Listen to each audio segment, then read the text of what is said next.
Good afternoon, everyone, and good evening and good morning, wherever you're joining us for this session on the Afghanistan crisis and diplomacy with the Taliban. I apologize first for the delay in starting this session. I think there was a confusion about GMT and BST of time with speakers, so that's delayed attendance some of the speakers, but they are joining us later in the session.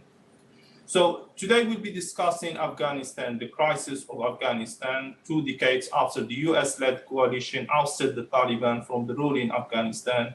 Taliban or strengthened Taliban took over Kabul and took over most of the country 2 weeks before the US announced withdrawal from the country. With greater armory and control over the whole territory they did 20 years ago, the remaining Afghans live day to day the fear and odious revenge they have said that they carry out.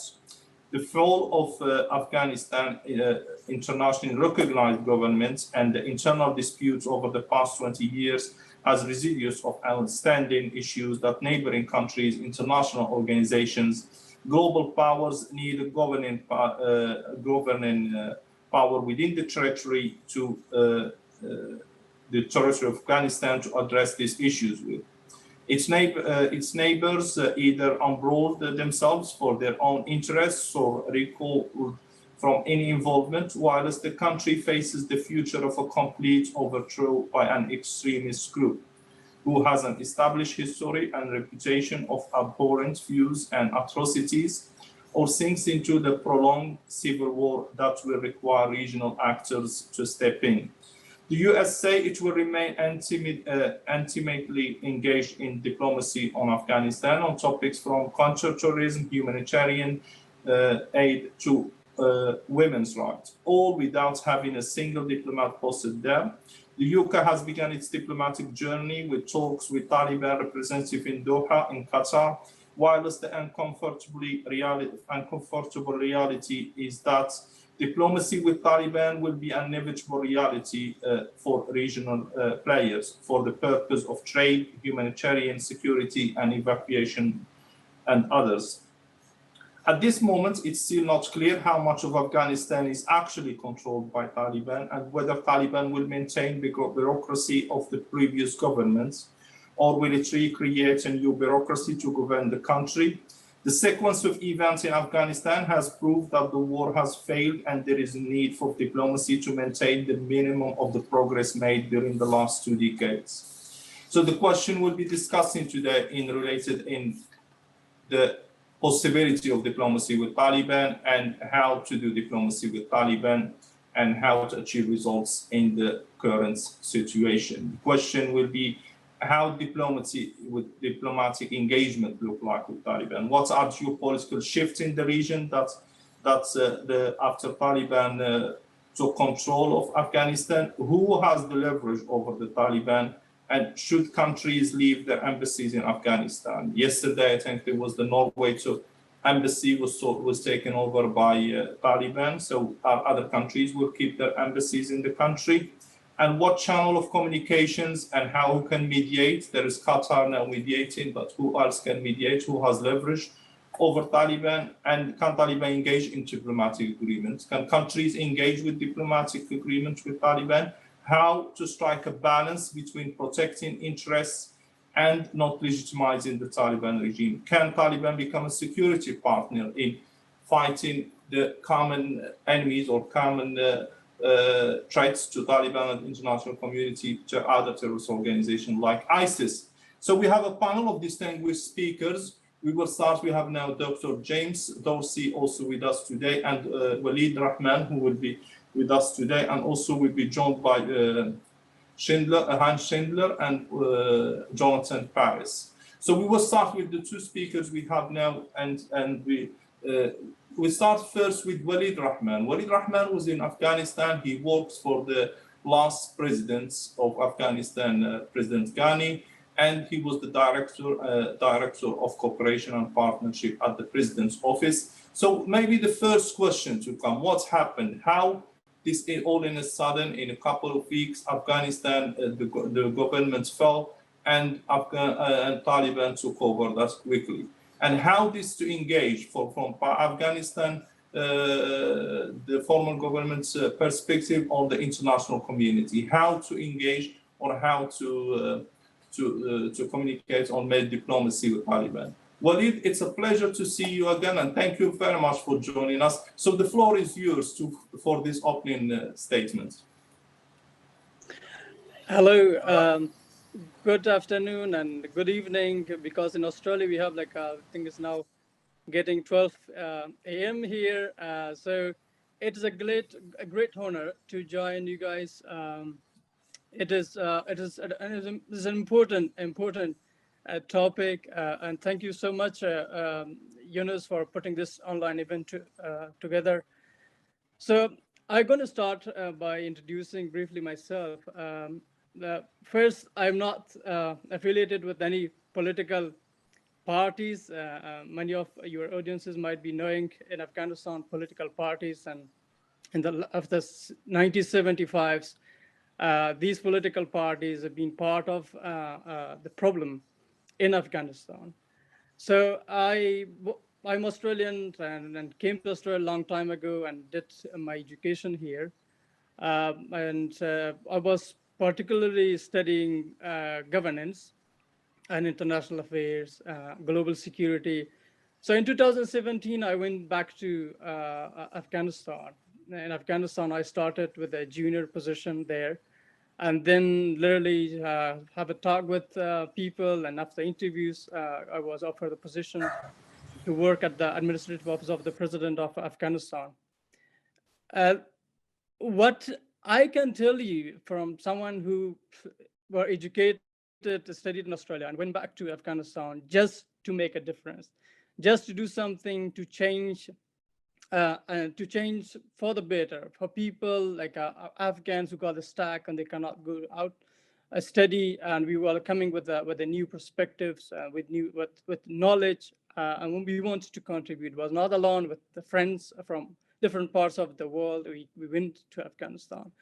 So what I can tell you from my work and what I have seen, and because I was responsible for coordinating with international organizations, and I was reviewing the reports of the ministries who are working on the Afghan commitments to international conferences. So the donors and everything they were doing, and they had to report to the international community.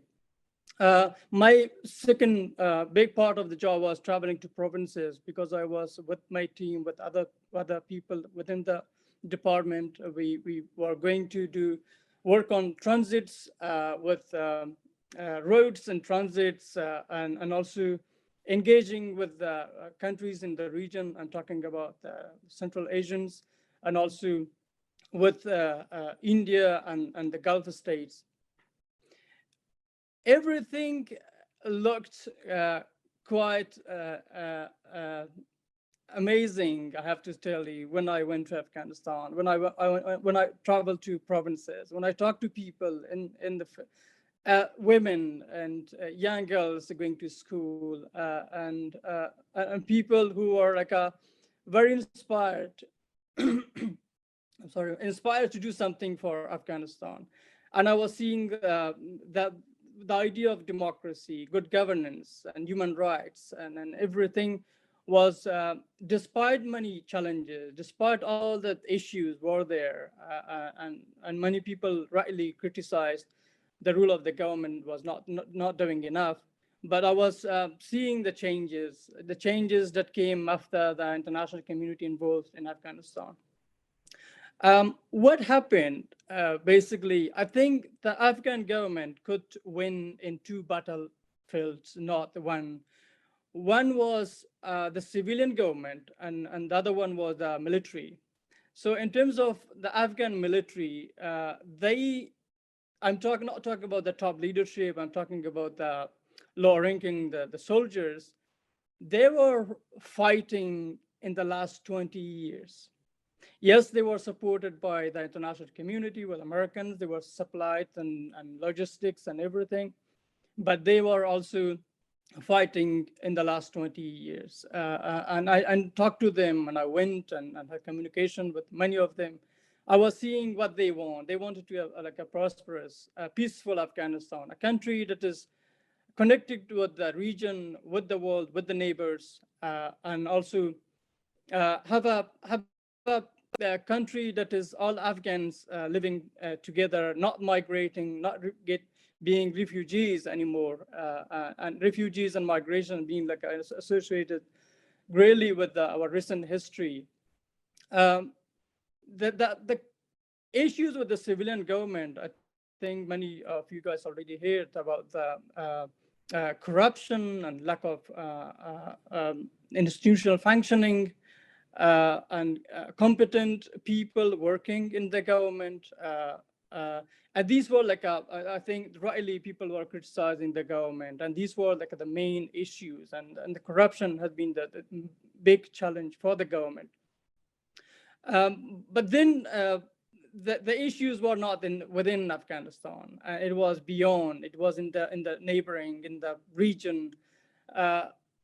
Countries had their interest in the last, after the 1975 and the Soviet Union invasion, and then the ideologies of jihad in Afghanistan. And I have to tell many of our audiences, Afghanistan before 1975 used to be a peaceful country, and also more like a moderate religious views of the world and their life. And after 1975, this has changed, and this has changed that they impacted hugely on Afghans and the future generations. And now we can see we move from Mujahideen that were fighting against Soviet Union, and we came to the Taliban, and then moving on to ISIS. So these were like challenges we faced, and the Afghan government was unable to contain and fight, and as well as provide services for the people. The gap between the Afghan government and the people, I was seeing, I was hearing, and I was talking to people. It was getting bigger, wider every day. And people wanted the government to provide more services. People wanted the government to create jobs. But that was not happening. And the reason was obviously the government was spending all these revenues, all the money you were receiving from the donors, international community. The huge amount of money was allocated to war and the Afghan National Army. And at the end, we have seen it didn't pay it off at the end. The Afghan National Army literally collapsed, and many people, they say they surrendered, but I think this was top leadership had made a decision, and then I'm talking about the military, decisions that led to this chaos and did lead to this panicking, and to just, they lost the control of everything. So when you lose the military, and they cannot contain and continue fighting against the Taliban, it was very difficult for the civilian government to stay. With the regional, I think one of the important thing for me as an Afghan is the crisis, the humanitarian crisis, and that has been, we lost relatives and family members in the last few weeks. So we've been mentally, huge impact on every single Afghans, wherever they are living. And I was seeing the reports of after the Taliban took over Afghanistan, and how people reacted to the whole thing. And basically, the whole idea was, I think the US was told the Afghan people, I mean, generally they support the Taliban. We need a group like Taliban that was supported by the Afghans. It was owned by the Afghans, and it will will make a difference in the state of having the international community providing aids and billions of dollars, and also fighting the war against the Afghans. But that is not true when we look into the whole situation right now, and the uprising and the people, and the first day when they took over Kabul, and how many people left Kabul and just went to the airport. And then the suicide attacks carried out by the ISIS that killed around 200 people. So the logic of the Afghan led is questionable right now. And let's see what's going to happen in the next few days. So that the whole thing shifted in Afghanistan. I think many countries in the region, to be honest, they are panicking as well. I'm talking about the countries they supported the Taliban the last 20 years, because the Taliban they came to power in 1995, and they said they cannot trust them. They changed when they took power in Afghanistan in 1995. So this time the Taliban are more, I have to say, they're more sophisticated, and they know the business, and they can deal with a lot of stakeholders involved in Afghanistan. Countries listed like Turkey, like Qatar, Pakistan, Iran, and Russia. I'm naming these countries because I know, and I've been into talking to people and inside information, and these countries being involved in dealing with the Taliban, some countries supporting the Taliban, some trying to maintain their interest in Afghanistan or in the region just by supporting the Taliban. What is happening next? Let's say I'm giving an example of Iran. Iran has a close tie with the Taliban, and now you see the rhetoric is a bit changed in the last few weeks. The spokesperson from the Iranian foreign minister is saying things that was not the thing. Look into last 20 years, and they were always talking about the Taliban in a way that was more supportive, I have to say, but that is not the case anymore. Central Asians, Turkmenistan, Uzbekistan, and these countries, I think they are more worried than before.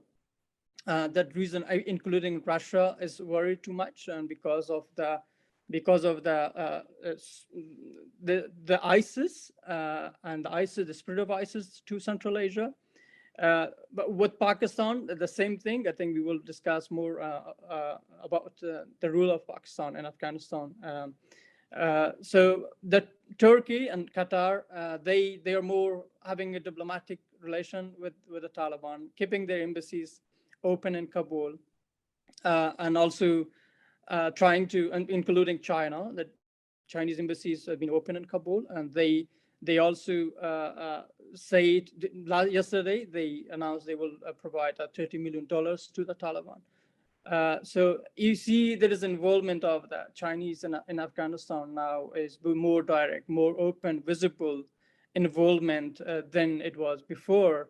But we will look into the next few weeks, months. We will see what is going to happen after that, and I think that would be a huge challenge, not for the region, not for the Afghans, because it is not the 1995s, it is 2021, and that place would be a place many issues will resonate and originate from Afghanistan, and the region and the world would not be in peace if things are not going in the right direction in Afghanistan in the next few months or a year. Thank you, Wally. Thank you for setting the scene of what's happened, and also from your perspective. I remember a couple of years ago when you told me that you were moving to Afghanistan and with your desire actually to serve the country. And I'm sorry to see actually for what happened as a result of this, but I think it was a commendable decision to leave your comfortable life and go to Afghanistan and try to make things better. And thank you for your statement. So our next speaker is Dr. James Dorsey, who's from the National University in Singapore of the Institute of the Middle East. James, the floor is yours. Thank you for joining us.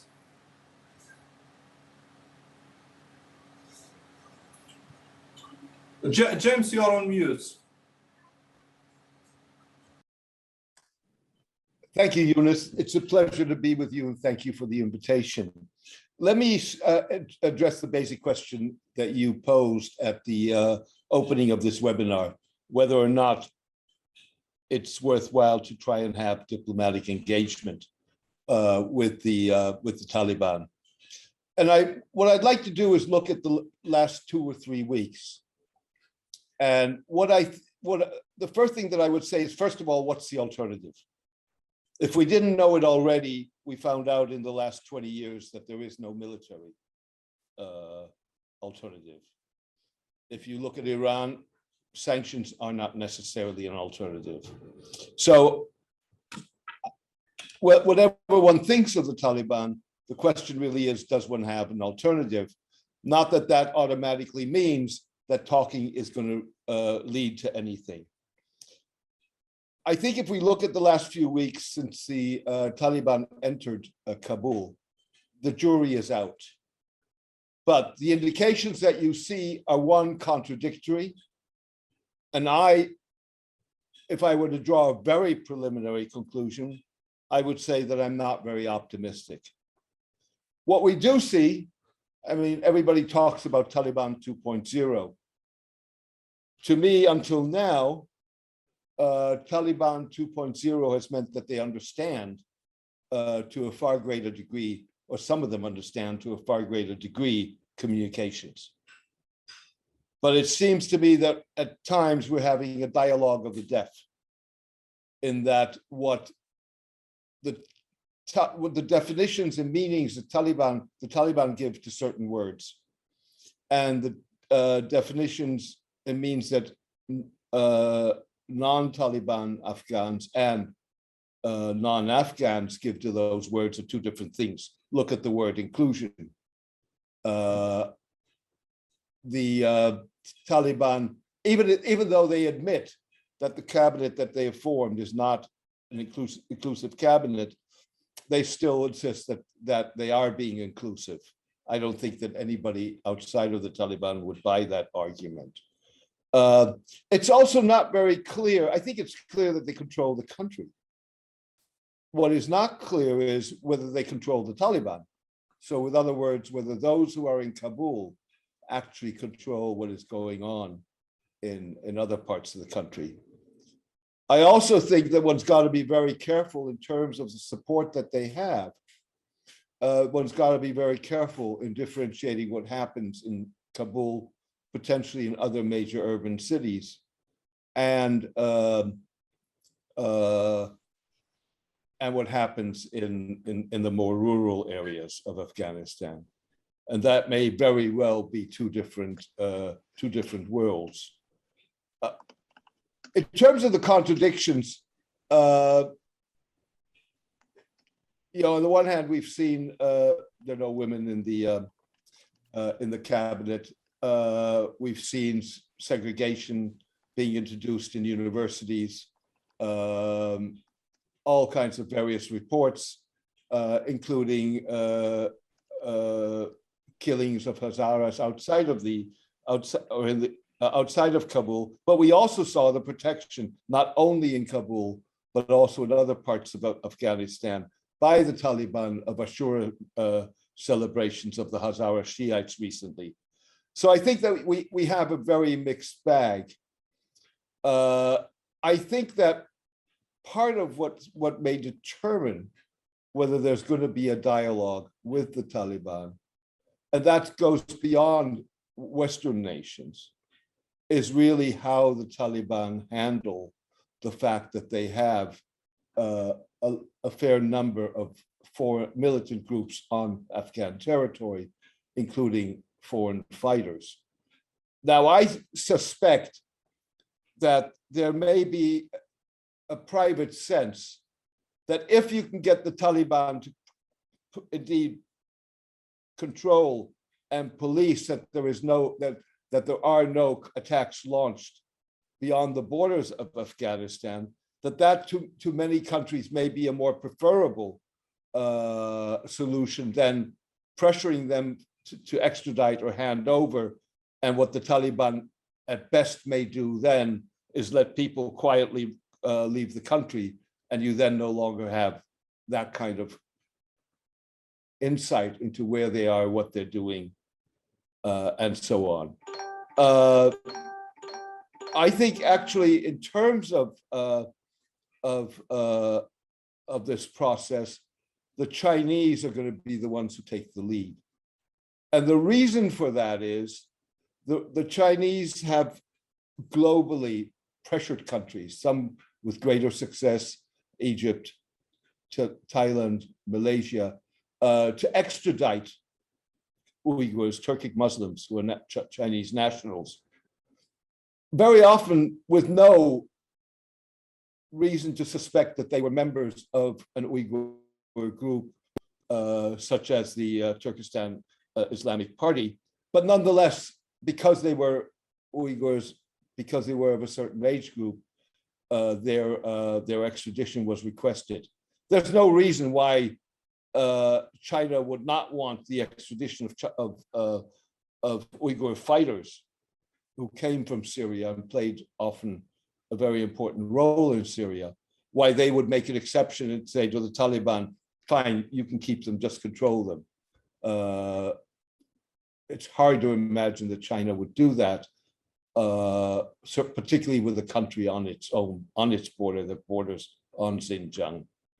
So in that sense, I think that that's where the litmus test is going to be, and that's where the Taliban are going to be put into a difficult situation, because they do have a very consistent record of being loyal to those who have helped them in their battles in the past. And according to some people, the Uyghurs were actually very helpful to the Taliban in the most recent battles that have taken place, particularly in the north of the country. Maybe just to round this off, the reason that I'm not all that optimistic is that I have yet to really see convincing evidence that we are dealing with a Taliban 2.0, that is 2.0 in its willingness and ability to accommodate and to compromise, rather than we're dealing with a Taliban 2.0 that has become a lot smarter in its public diplomacy. Thank you. Thank you, James, and thank you for your explanation of what to expect actually from Taliban, and still early days to make assessments on how Taliban has changed, and is it really 2.0, or is it the same, or is it maybe there is multi-Talibans that are ruling under one name. So I'll move here also to Jonathan Paris, is author of Prospects for Pakistan, a London-based political and security analyst. So Jonathan is an expert in the Middle East, but also he works on South Asia and Southeast Asia. So how we can relate this, how geopolitical shifts with the change of regimes in Afghanistan and the coming of Taliban. Jonathan, thank you for joining us. Thank you. Thank you very much. This is the report that I wrote to Yunus recently, just to say that as a follow-up to this panel, he might want to do something on Pakistan. This is called Prospects for Pakistan. I wrote it a while ago, but I just reread it, and to my surprise, it's still kind of interesting. But first of all, before we get to Pakistan, let me just say, I'm honored to be here on this panel. Yunus, you've done a great job. Waleed was terrific. And James Dorsey has been writing, I don't know if you've been reading his daily emails, but he is prolific and profound. I mean, some people can write a lot, and some people can write occasionally with some profundity. But if you've read his piece on that Quincy group in Washington and the new thinking on Iran, if you've read his piece on Walter Russell Mead, my close friend from the Council on Foreign Relations 10 years ago, on identity politics, which I'll get back to, that was in today's piece, et cetera, you are getting at, I don't know, Samuel Huntington 2.0, right? Are we back to the clash of civilizations? It's kind of perverse, because if you look at the recent issue of Foreign Affairs, which came out before the collapse of Afghanistan, it was about 9/11, the 20th anniversary, and I think the consensus was we overdid it. We were the Americans were too focused on counterterrorism, and they missed the bigger picture, which is China, which is as Mead writes, great power politics.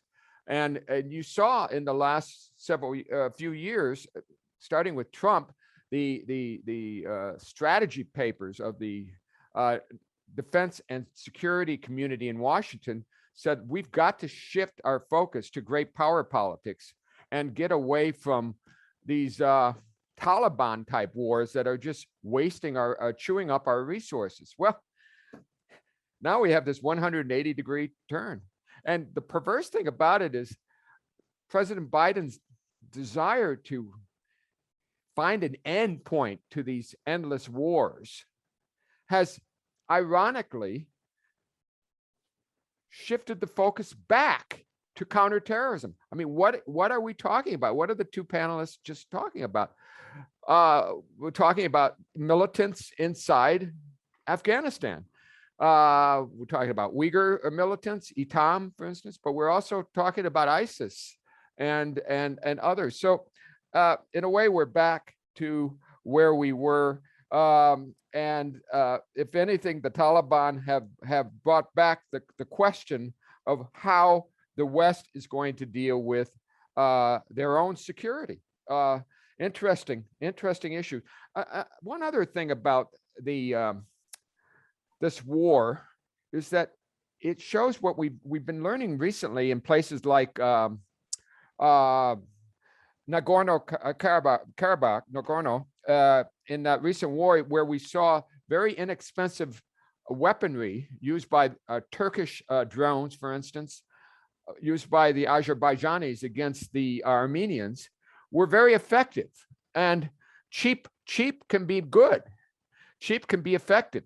And nowhere is that more apparent than in the Taliban. They were shooting down helicopters 10, 12 years ago with a less than $100 shoulder rocket propelled, shoulder manned rockets were shooting down multi-million-dollar American craft. The Americans have got to come to grips with the problem that you don't fight a Taliban as if you're fighting the Soviet Union. You've got to have the right weapons and the right cost in order to carry on. And so that's just a minor aside. Now let me get back to Mr. Dorsey's comments. After complimenting him, now I want to pick some bones with him. He actually didn't predict this, but in Walter Mead's piece about identity politics, which basically says everywhere you're seeing countries devolving into ethnic and religious-based rivalries. It's the breakdown of the center, and the fragmentation of states. And he started talking about Africa, of course. But when you get to Afghanistan, it's always been that way, it seems to me. Many ethnicities. You've got the Hazaras who speak Farsi, and they are being right now quite fearful of the Taliban. They are saying, hey, we want out, we want protection. So it begs the question, does Iran think it can have good relations with the Taliban? I can see good reasons, because they both have the same enemy, the US. The defeat of the US, the perception of the humiliation of the US is a boon to the Islamic Republic of Iran, which has been under so much pressure. I disagree with James. I think maximum pressure actually did have some effect. It didn't overthrow the regime in Iran, but it has had some effect. And but here we are with Iran and their kin being persecuted by the Taliban, the Hazara. And at the same time, Iran maybe wants to have decent relations with their neighbor, if anything, to control the refugee flow, because as you know, they border each other. They have long borders with each other. From Herat in western Afghanistan to the borders of Tehran is a very short distance. So that's one question I have. I guess the bigger question is, Yunus, is your question. What next? And I think that the main question for the West is, one, get their dual nationals out, two, get the people who help them out, and then three, deal with the militants, which was addressed earlier. And I kind of agree that it would make sense to keep the militants inside so that they can be watched, but to really push the Taliban to restrict their activities, to prevent basically another Al-Qaeda from planning another 9/11. Okay, that's the main thing. I'm not sure how well over the horizon will work, but I don't necessarily count it out. I mean, other countries with good intelligence can identify threats without having control over the country where the threats are emanating from. I want to leave it at that. I don't have any major profundities, but maybe in the Q&A, I'll remember something I didn't mention in this opening remark. Thank you very much. Thank you, Jonathan, and thank you for mentioning the question. I think there's actually debates from experts. I spoke to this last 2 weeks about the question of the Hazara people and the dilemma of Iran. Maybe I'll ask other panelists later about the same question, because that's something that comes up, I think, in all discussions. I'll go here to Dr. Hans Schindler. Hans Schindler is Senior Director at the Counterterrorism Project. And the floor is yours. And we've been discussing engagements of Taliban, and I think also from your past experience as a senior coordinator of the counterterrorism projects at the Security Council of the United Nations. Also, you have some background on how to try to balance between engaging with a group that is supposed to be terrorist, but also the group that's controlling a country, controlling a territory, and has a lot of impact on different population in the region and also in the world. Dr. Schindler, it's a pleasure to have you, and the floor is yours. Thank you so much, Yunus. I really appreciate it. It's always a pleasure. I've prepared some slides, and please let me know if you can actually see them. Just on the background. So I've been working on and in Afghanistan since April 2001. So a couple of months before the attacks, first for the German government, and then very lately for the United Nations Security Council, where I was the chief advisor to the Council on Taliban and Al-Qaeda sanctions, called the coordinator of the ISIL Al-Qaeda Taliban monitoring team. And I now work for that transatlantic think tank. So I will concentrate on the rail guards for international diplomacy. On sanctions, I already saw a very interesting poll, because the presumption was wrong. How can you talk to the Taliban that are on the same list than ISIL and Al-Qaeda? And they're very much not on the same list. So, and I'll explain why in my short presentation. I will look at the current UN Security Council sanctions architecture. 1988 and 1267 are the two regimes that you need to know. Who is currently on the sanctions list, and I will look at who of the government members we've been knowing for a long time. And then I'll look at what the Security Council is likely going to do with the sanctions architecture that is currently in place, which is primarily the 1988 regime, which may find a couple of revamps. So let's have a look at what the current sanctions architecture is. There is not one, but two sanction regimes that are relevant towards Afghanistan. One is the 1988 regime, established in 2011 and spun off the 1267-2253 list. So with a small word, the question of the poll would have been legally correct. Can you talk to the Taliban that were on the same list as ISIL and Al-Qaeda in the past? Because 1267, the big United Nations Security Council sanctions list, was built not as a list targeting Al-Qaeda in 1999, but targeting the Taliban, who harbored Al-Qaeda. Sounds familiar if you think about the situation right now, in order to deliver Osama bin Laden for court cases, not for 9/11, but for the 2 embassies in bombings in Nairobi and Dar es Salaam. So it was a very classic Security Council sanctions regime. The Security Council wants the government of the world to do something. They get addressed, they don't do it. There is sanctions suppression to do it. And then only after 2001, and the initial list, 1267 in 1999, included many more Taliban, pretty much everyone we see in government right now, plus a couple of Al-Qaeda guys, Osama bin Laden chiefly among them. And then in 2011, 1988 was spun off because there was a will of the international community to actually bring this to a negotiated solution. And that poll that you just had was the question that the Security Council had to trouble with in 2011. Can you actually talk to a group, i.e. the Taliban, and individuals that are right next to individuals like Osama bin Laden, Ayman Zawahiri, and other wonderful individuals in this world that belong to Al-Qaeda? Can you do this? Is this politically viable? And the answer was a resounding no. So this council decided to spun off the Taliban part of the Al-Qaeda ISIL list in 2011 into an extra regime. But because of this, the functionalities of the regime were kept exactly the same. So it's targeted sanctions. So whoever is on the list, and this will become very, very relevant when we're looking at the current situation, who's on the list is under sanction, and who's not on the list is not under sanction. And there's a total and global asset freeze on the individuals and groups on the list. There's a total and global travel ban on the individuals on the list. And there's a total and global arms embargo for everyone on the list as well. There are limited exemption procedures under 1267, very limited on the travel ban and asset freeze. Essentially, you die, you can cross the border after the Security Council says, okay, or if you have to go to prison or stand trial or be witness in a court case, you are able to cross borders.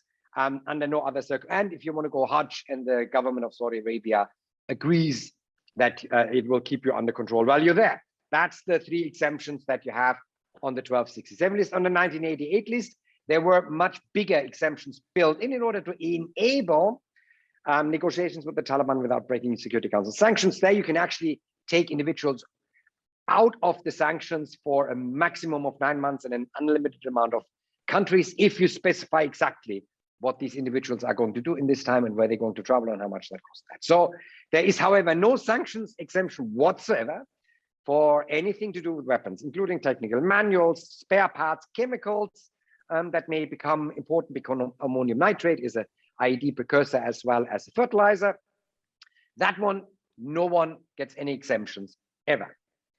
Now, this is the infamous 1988 list, currently 135 individuals and 5 entities, 4 Havaladars and the Haqqani network, who very famously or infamously is now in charge of the security in Kabul and leading 2 of the ministries. I'll show you who I mean in a minute.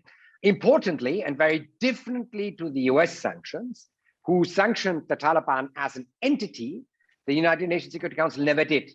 So the UN has no problem talking to the Taliban, other than the Taliban that are on their list, and negotiate with them.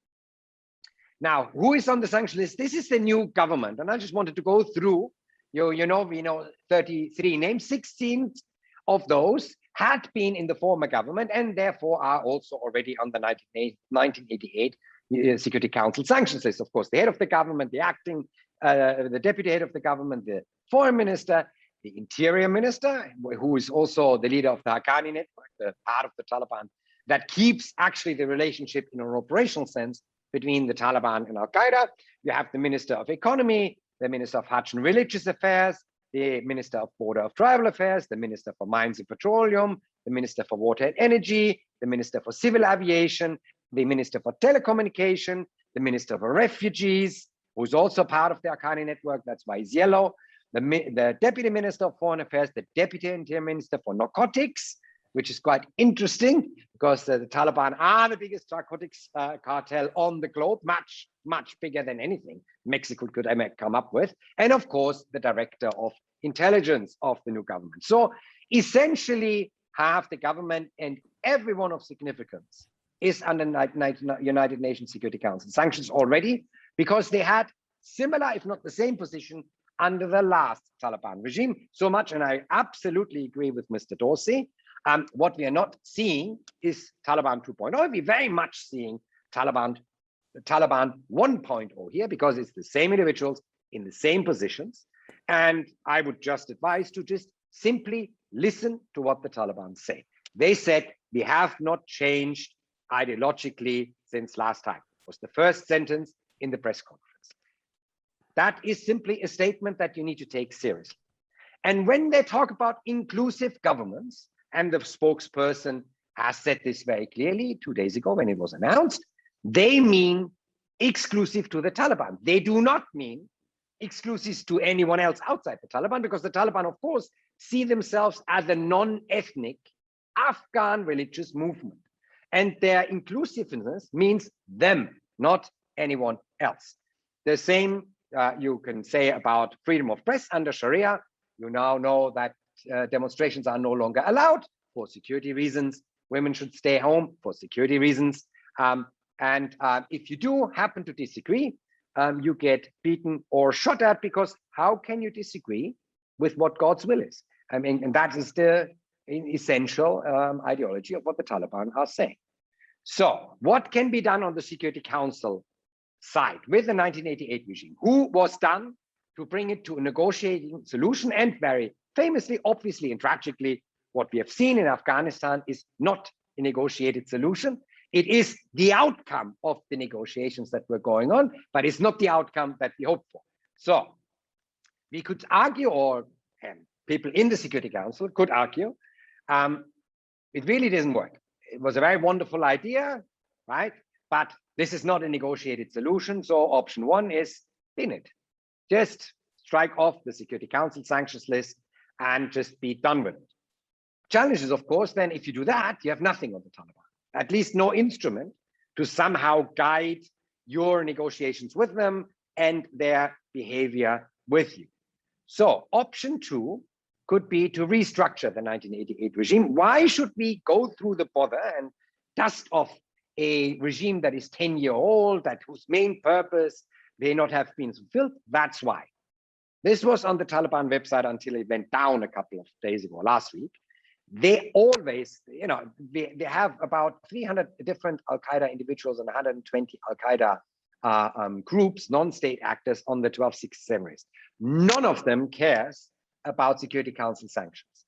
We only have one regime with 135 Taliban, and they've been fuming about it since 1999. They really have an interest to get this removed, and that means we have leverage in the discussion with them, not only financially, because with this sanctions regime, aid to the Taliban, apart from humanitarian aid, is going to be quite tricky to do. And also, we don't really need to do much to have a very perfect instrument. We just need to reformulate a handful of sentences in the resolution as they stand right now, basically remove references to the government of Afghanistan, because the government of Afghanistan, as it was democratically elected, is at the moment unable to function. And so you strike that out because some of the decisions required some consultation with the government of Afghanistan. And then you have a fantastically targeted, as you can see from the government, correctly targeted sanctions regime that you can use in your negotiations with the Taliban. And you can even keep those broader travel exemption procedures in the regime in order to facilitate your negotiations with the Taliban when you talk about conditionality of any kind of development.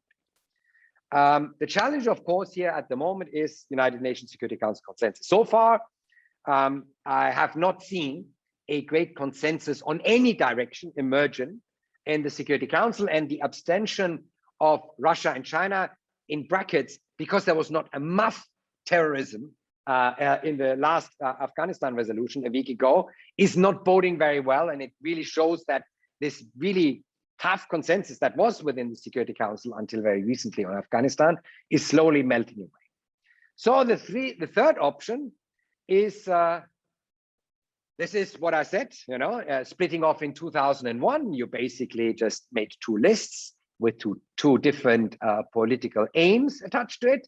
What you could do now in 2021 is simply refold it.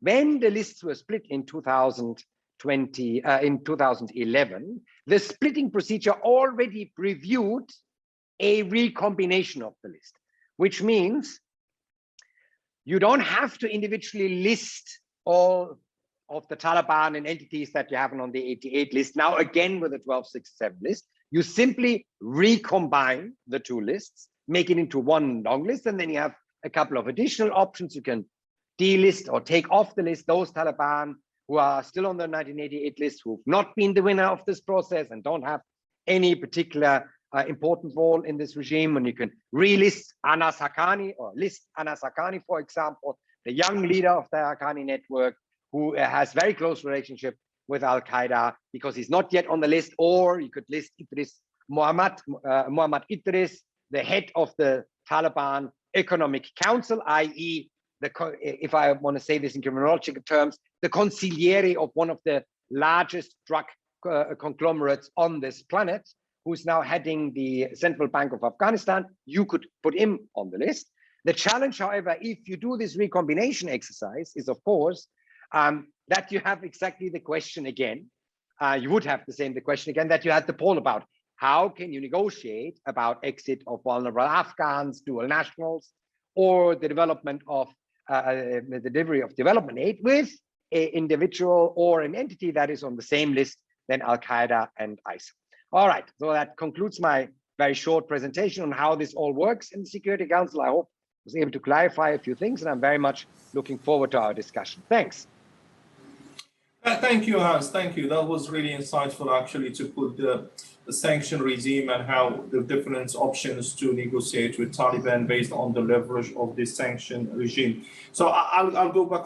There are lots of questions actually here. So I'll try to pick up some questions here and also address them differently and based also what we heard from all the speakers. So I'll go back to Walid Rahman. There is a question here of there was a lack of unity government, especially between President Ghani and Dr. Abdullah. Was that a key of the collapse of the governments? But also, I want to add to that question, is what is remaining from the old governments, like the bureaucracy and that was running the country? Is it still now as part of the new government, of new Taliban regime, or was it taken out, or how this is happening? The second question is for people who were in the old, they still are or in the old regime or the old governments, are they negotiating with Taliban, or what's happening at the moment between the old governments and the Taliban? Thank you, Yunus. With the divide in Afghanistan, I think that question has been asked several times, and I've been to so many webinars, and that been asked by friends, by colleagues, and by people who really got shocked with what happened in Afghanistan. The divide was there. The divide between Dr. Abdullah and Ashraf Ghani, Dr. Ashraf Ghani. So it was more two political parties, I should say. I'm talking about Dr. Abdullah. Dr. Abdullah was representing a political party, but Ashraf Ghani without any political party, but he has like a support from different parts of the country. What happened in the two elections? Ashraf Ghani and Abdullah was the front runners, and then they both decided to confront each other, and their supporters being fighting just over who is the president, who won more votes in different parts of the country. And there was even I was thinking that time, and many of us were thinking there should be a reconciliation. There should be something, we should deal with it. I think that was something we had to have like that kind of government, what we call it unity government, because the two fractions, the two parties were not, they both were claiming being the winners of the election. And it was just to keep the order and allow these things to happen and then move on with it. And that was, I think, everyone at that time was believing, including the international community and the US. I'm talking about that time, John Kerry being in Afghanistan several times and negotiated the whole thing. It was, we have to do this, and that is the alternative, and that is a best option, viable option we have for Afghanistan. In terms of when it came to policy implementation, and that was a disagreement, and that's true, when Dr. Abdullah was pushing for one agenda, and then the President Ashraf Ghani had their own agenda, national agenda for Afghanistan. Obviously, Dr. Abdullah was pushing for having a national agenda as well. But what I'm trying to talk, but there was a divide. To conclude this, I'm saying there was a divide, and there was a differences, two opinions, and two groups basically, and that made everything very difficult for the people in the lower ranking positions. Let's say a project manager was, and then the appointments of people in the ministries, and that was a huge mistake. Half was appointed, 50% appointed by Dr. Abdullah and 50% appointed by Dr. Ashraf Ghani. But why that was happening? Because international community always was saying that is the viable solution to have a unity government there. In terms of bureaucracy, what the Taliban will do with it, I work with the UN Women in Afghanistan. We implemented a project, $1.5 million, and my job was to find recent graduates, females who wanted to join the government. And what we needed to do with the UN Women, train them. So 40 girls, and they've been in different ministries and involved in policymaking. Now I'm just thinking about those 40 girls, because the Taliban basically said, we let us give us some more time. Basically saying you can't go now, can't work. Simply can't work. You can't go out and work. And these young girls, I'm not talking about the guys who've been like coming from different parts of the world and would have completely different views of the government, democracy, human rights, seeing the world, their life very differently. We are talking about not Afghanistan in 1995, when the Taliban came, and seeing the people are the same, but they are not the same. You can see they are challenging them everywhere. So the bureaucracy, what will happen with it? And that is a huge concern. And this is really, so what you have to do is you have to train these Talibans. If these people, the bureaucrats, are not in the government, being trained in the last 20 years, experienced, and been working, and now you replace them with someone else, and the Taliban's members, they have to go the same process, training and international education. They need all the things, and I think they will take like so many years to completely redo the whole thing. But what will happen with the Afghans being in the government, in the bureaucracy? I talked with so many of them. They are very pessimistic, and they many of them say we think we lost something, and we don't know what will happen in the future. So these are the questions for these many young people who have worked in the government in the last 20 years, being supported by international community, international NGOs, and the government try to get these people in, and even in the last 20 years, we had the question was basically, we don't have competent people working for the government of Afghanistan. That was a huge challenge. Now, I mean, replacing them with another a group of people, that would be, I think that is happening. I have to tell that's happening because we have heard from the Taliban and the spokesperson. They say women cannot go to work at the moment, but we know what at the moment means for them. What will happen in the future? I think redoing the whole thing is impossible, I have to say. With the future of these new young Taliban who are like on the streets of Kabul, I mean, they are being trained to fight. So how are you gonna like change them to just sit behind a computer and keep working and writing a policy paper? So that is not going to happen. And that is my personally for Afghanistan, for our people. And that is a huge concern for me and for many other Afghans. So it will be dysfunctional completely, despite all the challenges, other issues the Taliban having and facing, and putting Afghanistan in a great risk of being isolated again. And then the civil war thing they were talking about, and that's right. I think that is a good argument, and saying like if this is continuing, these young Taliban instead of coming and replacing the bureaucrats that is currently in the government and work in the last 20 years, And these people will just leave the Taliban and go and join other groups, ISIS.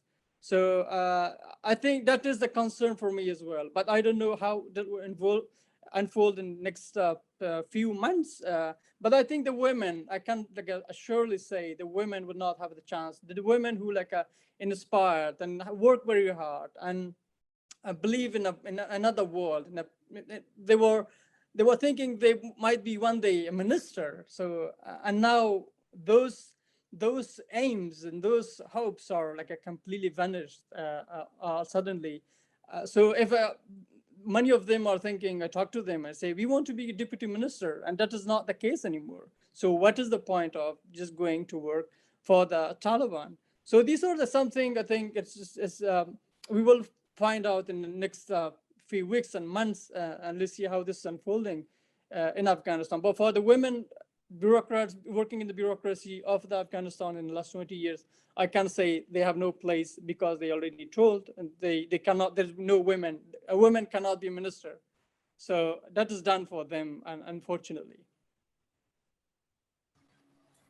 Thank you. Thank you, Walid. And actually, it's a valid point. That's now actually in the best case scenarios of negotiation, and even in where Taliban is in their best behavior as us, there is exclusion of women, and women will live in Afghanistan with no hope. So if there is a lot of leverage and there is a response from Taliban, and in the best case scenario, women actually are excluded. And so the situation is that sad, and and thank you, Walid, for mentioning that. And I'll go back to Dr. Dorsey, Dr. James Dorsey, and the question of how to engage into agreements or solutions with Taliban. Dr. Schindler mentioned that there is this leverage of the international list of sanctions. And also there is the backers of Taliban, of the different countries that Walid mentioned, China, Afghanistan, Pakistan, Iran, or Russia, etc. And what are the common ground to reach something, to the common ground that the West, or that can actually combine this different kind of leverage to reach some progress, or to establish something positive with Taliban? You're muted, James. Thank you, Yunus. If you will allow me, before I come to your question, I wanted to address a couple of things that Jonathan said, which were directed at me. First of all, thank you. I'm humbled. I'm not often speechless, but I don't know what to say, and that was very gracious. With regard to the Hazara, let me just be very clear. The Hazara have every reason to be afraid. And if I were a Hazara, if I were anyone, I wouldn't take the Taliban by their word. Having said that, I think it also is fair to acknowledge that there was these protective measures. Whether that was a public relations stunt, a one-time off, whether it was something more substantial, we'll find out. I think we're seeing already, if you look at the last few days, that Iranian expectations of the Taliban are changing. And the language has toughened significantly. So clearly the Iranians are not taking the Taliban by their word simply. With regard to the role of the Taliban policing militants on their territory, the caveat on that is, and Walid referred to that to some degree, that because we don't know whether how real it is what the Taliban are trying to project, and we don't know how far down the ranks that kind of moderation, if it were sincere, really goes, the Taliban run the risk of defections. And one obvious candidate for absorbing those defections is the Islamic State. So there's a fine line that the Taliban are walking here, and in a situation in which they did start to lose significant numbers within their ranks, they may start to rely on other groups in the country. I'm more skeptical about the leverage question. I think if you take the track record of the last 25 years, the Taliban were willing to fight a war, to risk an invasion of Afghanistan by the United States, because they were not going to extradite Osama bin Laden, and they had negotiated directly and indirectly for 3 years prior to 2001, to the 9/11 attacks, and refused to do so. They were willing to fight a 20-year war. So the question of how much leverage one has on them, and of course there's the argument they're now in government, they have to produce, they have to deliver. But the question, I think, of how much leverage one really has over them is, I think the jury is out on that. The other thing that I want to bring into this discussion is that, again, going back and looking at statements that the Taliban have made over the last 2 or 3 weeks, there were 2 statements or responses that I found particularly interesting. And that was the response on the 31st of August, the 1st of September, when the Taliban took over Kabul airport, and you saw these aircraft and other equipment and gear that had been damaged, apparently deliberately damaged so that the Taliban couldn't use it. The expression that the Taliban used was that they were disappointed. And you heard the very same statement yesterday, in response to the US reaction and Blinken's comments to the formation of the new Afghan government. And again, the Taliban were disappointed. Now, I don't know if this is very smart communications or if this is pure naivete, because it was 1 and 1 and 2 in both cases. What did they expect? So I think that that's a question that is important in trying to understand what diplomatic engagement and other engagement with the Taliban can or cannot produce, or what it's going to take. I think in terms of the common ground, I think there's common ground. There's not much that Americans, Russians, Chinese agree on these days, and for that matter, Americans, Iranians, Russians and Chinese. But I think that everybody agrees that there has to be a manageable control of the presence of militant groups and foreign militants on Afghan soil. I don't think anybody disagrees on that. There may be disagreement on how do you get from A to B, but on the principle of that, I don't think there's any basic disagreement. I also don't think, I think it would be unfair to describe, and I would even say this for the Pakistanis, quite frankly, and you just have to look at the recent statements by Zayabullah Mujahid about the TTP, the Pakistani Taliban. I don't think that any of those countries are backers of the Taliban. I think that, frankly, that goes for the West too. As a matter of principle, the fact that the Taliban are going to run Afghanistan is an accepted fact. The Pakistanis probably have a much closer relationship, also historically, with the Taliban than anybody else does. But I'm not sure that this is a what the Dutch would call 2 hands on 1 stomach relationship. In fact, what the Taliban, what Mujahid said about in response to the request by the Pakistanis to hand over the leader of the Pakistani Taliban, he said it's a Pakistani issue. But the Pakistani ulama have to decide on this, whether he's legitimate or not. He didn't say that the Taliban would abide by whatever decision the Pakistani ulama, Islamic scholars, were to take. So the jury is very much out on that. I think the bottom line is that you have a consensus. You're going to have to live with the Taliban, like it or not. There are different strategies in terms of when, how to engage with them. And I think there is a common ground in terms of counterterrorism militancies, militant presence.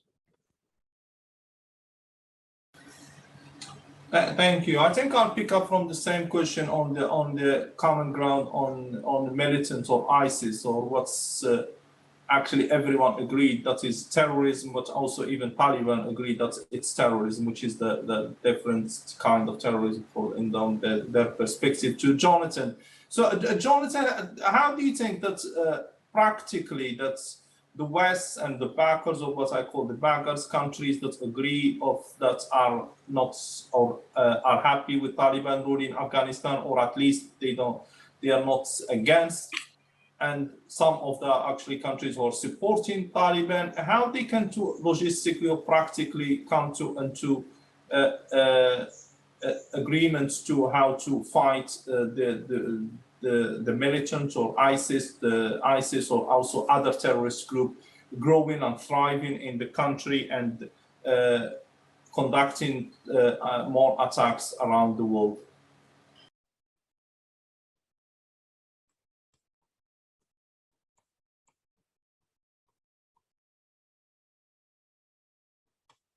Sorry about that. At least I caught myself. That's a very difficult question. I mean, on the tactics, I really think that's beyond my pay grade or to answer. But I'm heartened to hear James say that from a counterterrorism point of view, there will be unity. Okay, the fact that there is unity suggests that maybe, for sure, China will go along with counterterrorism. I mean, amazingly, when I wrote this piece back in 2011, it was the same. 2010, it was the same time that some Uyghurs had shot up a bunch of Chinese cadets in Chongqing, some Chongqing area base. And the Chinese defense attaché took me out to lunch. He didn't want to talk to me about the future of Iran, about the future of Europe, all these projects I was working on that I thought were more relevant to China or the Middle East, which I knew something about. He wanted to talk about Pakistan. Why? And by the way, the people who encouraged me to write this piece from Washington also were concerned about China. They were concerned about Gwadar, which at that point had just been announced. This is that Chinese-built port on the Indian Ocean as part of Pakistan. And it was the beginning of that close relationship between China and Pakistan. But getting back to your question about counterterrorism, if there is unity of agreement that there should not be a return to the 9/11 world, how is it going to be done? I'm not sure. Hans Schindler did an excellent explication of the UN. I think Biden would like to use the UN, but I'm just not sure how much, I don't know, how much enforceability there will be in the UN pathway. Whether Russia will agree or veto, that remains to be seen. Certainly on the Syrian resolutions, they were very obstreperous. So I don't know about the UN.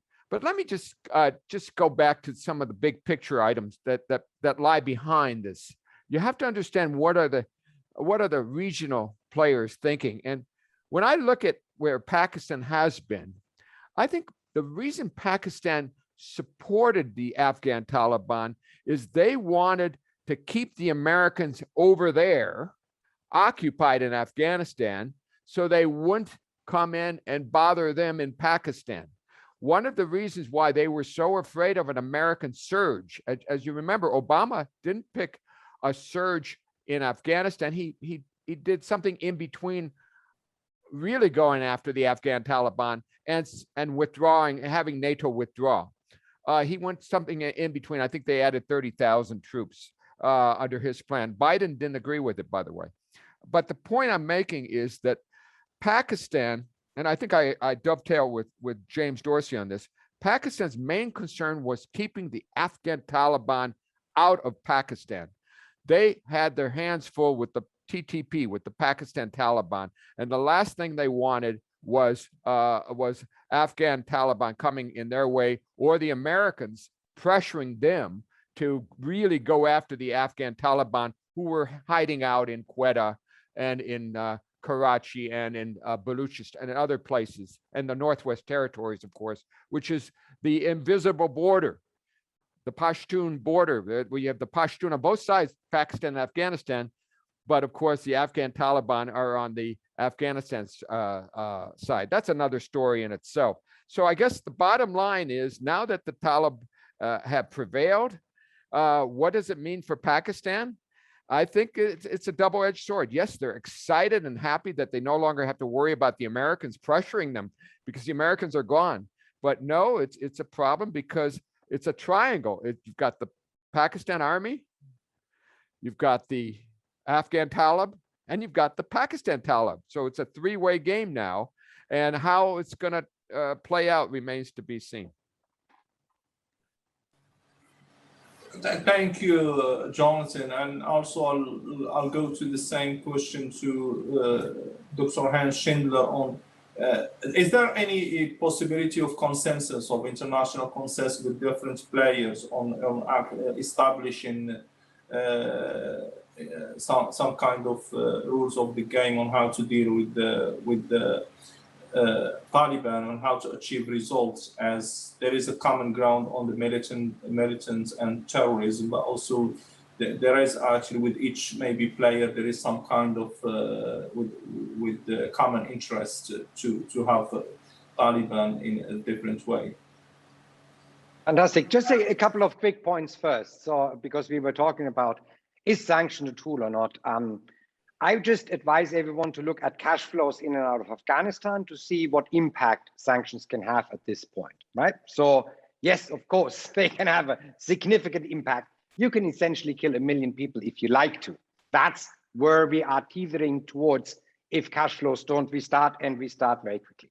Then on the Afghan Taliban, there's ever been always a symbiotic relationship between the two organizations. Don't think of them as two different groups. I'm doing this for 20 years now. On those two groups, they've never really broken in any meaningful way their relationship. There is personal loyalties from the leadership, including every single Al-Qaeda affiliate leader outside. If you want a concrete example that makes that very clear, 2017, new Al-Qaeda coalition in West Africa, Iyad Agali, the leader of the coalition, swears personal and institutional loyalty to Zawahiri and Haibatullah. Now, I don't think there's so many Afghans in West Africa that Jinim, the new coalition, had any need to do this, except to point out how important that relationship is. The rhetoric of disappointed is just the same rhetoric I've seen in prior to 2001. It's building up a narrative why they simply don't want to keep their assurances that they've given us. So, you know, I've seen this play out before in the exact same way. And there's a comment in the chat section about the Taliban having allegedly offered Osama bin Laden to President Bush. I was there. I can tell you, they said, yes, we will have a trial in Afghanistan in Taliban courts for Osama bin Laden to figure out whether he was actually responsible for the terror attacks in Nairobi and Dar es Salaam. So yes, theoretically, they were saying we will do something. In all practical terms, I don't think the death in Nairobi and Dar es Salaam would have seen a fair trial had this happened in Kandahar at that time. So yes, it was an offer, but it wasn't an offer. And then on the Pakistan-Taliban relationship, as Jonathan already pointed out, there is the Quetta Shura, there is the Peshawar Shura. These were names not without any reason, right? Why was it not the Kandahar and the Khost Shura? Because the guys were there the last 20 years, and that's where they came from for the last 20 years. But there is something really important here to take into consideration, which was not playing out to the full extent in 2001, but may play out now, is that Pakistan interests in Afghanistan is not total stability. And there is even Pakistani official documents that say there needs to be a measured and managed level of instability. So last time around, when the Taliban had most of the country under their control. Pakistan support started to drop just before 9/11, but then obviously there was 9/11 and we didn't see how that played out now. Now, when the Taliban have much more control, I think that is one thing to watch. How much actual support is Pakistan in the long run going to give if the Taliban are actually able to prevent kind of instability in Afghanistan? And on top of that, it will be very interesting to see the Chinese-Pakistani relationship, because now the Chinese are theoretically in a position that they no longer need Pakistan as much in Afghanistan and with the Taliban than before, and their interest is stability, and the Pakistani interest is not necessarily total stability in Pakistan, in Afghanistan. So it's going to be very interesting to look at this. What we have as leverage, as I said, at the moment, if you want to go to a bank in Herat and get any money out, I wish you good luck. You're going to queue for hours and you will not get anything out. The only cash flows at a very limited level is at the moment in Kabul, and this is a 100% cash-based economy. Mr. Rahman knows much better than me. You cannot pay anything in Afghanistan unless you got cash in your hand. So that's the leverage that we have. We are a little bit in a difficult situation because on the one hand, especially here in Europe, our core interest is to prevent a massive flow of Afghan refugees, which means ultimately there will have to be more than humanitarian aid. And for everyone who is a little bit unclear about the term, humanitarian aid is food and medical supplies to ensure the survival of the population only, not roads, not economy, not electricity, nothing, just that. So we will need to go beyond that level if you want to really prevent an absolute collapse of the Afghan economy and an absolute disastrous humanitarian crisis, which will then bring a massive flow of refugees towards Europe. Plus, of course, Iran has already said they cannot accept any more refugees, as has Pakistan.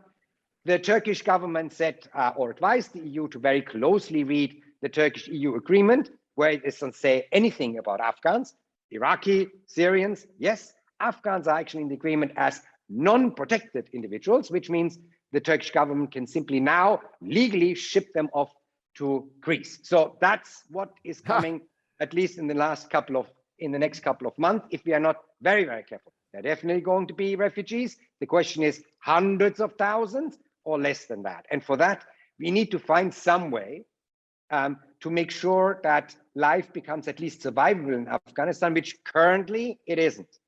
40% of Afghans are in dire emergency situation as far as food is concerned.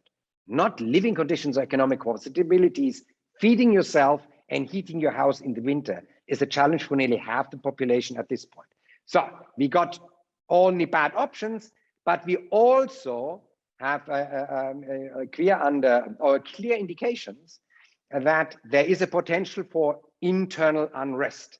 That will not get less unless this economic situation comes down. And the Taliban this time around know this as well. And that's why they're going door to door, not just to ask names in Kabul, in the big city, but also to ask for weapons, i.e. who's living here? Do you have any weapons? If you have any weapons, there's two options. You give them to me or I'll give a bullet to you.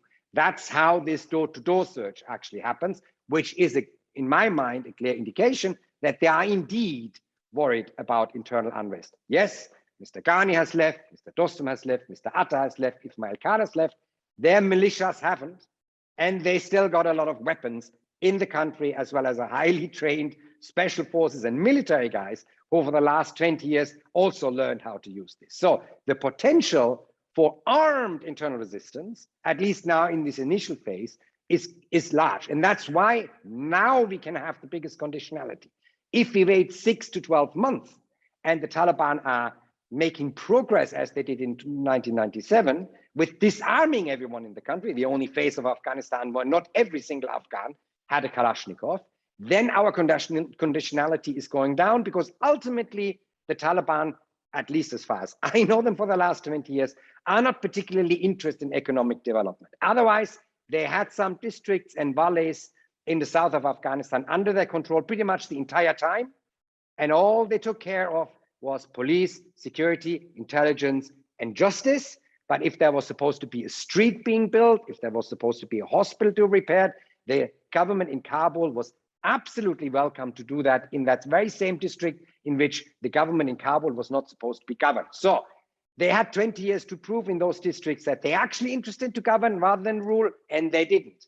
I really don't know if, other than survival, their interest in actually govern Afghanistan has grown magically over the last 2 weeks or 3 weeks, because they hadn't had any desire to do that in that area, in the areas that they had under control in the last 20 years. But maybe I'm wrong. Maybe, now that they're in charge, they just completely change their personalities. Looking at the list of people appointed, and I forgot to say that in my presentation, those data fields, that's the United Nations Security Council sanctions list, in case someone got confused why there was so much text there. That's the actual sanctions list of the United Nations, where the ministers are actually now there. All right.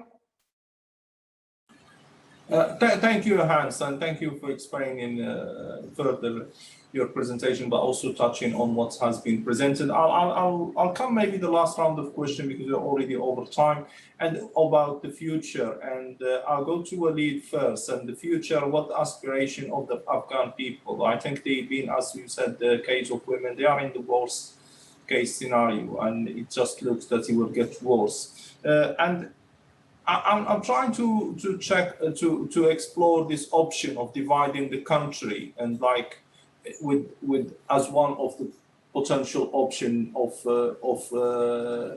maybe keeping the interests of everyone, and maybe trying to explore this option. And what do you think, Walid? Was it when there was negotiation before, where the government was in place? Was it the option has been discovered or explored, the option of having dividing the country between territory ruled by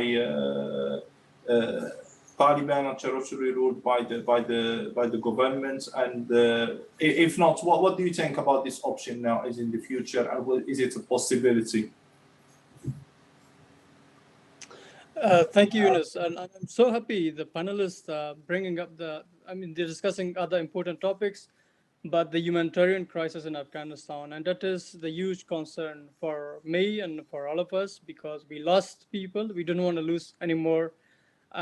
We need to provide them basic needs, food and medicine, something that they can survive. And that is, I'm so happy the panelists are sharing this with people, and they are sharing with their others, and that's very important to us.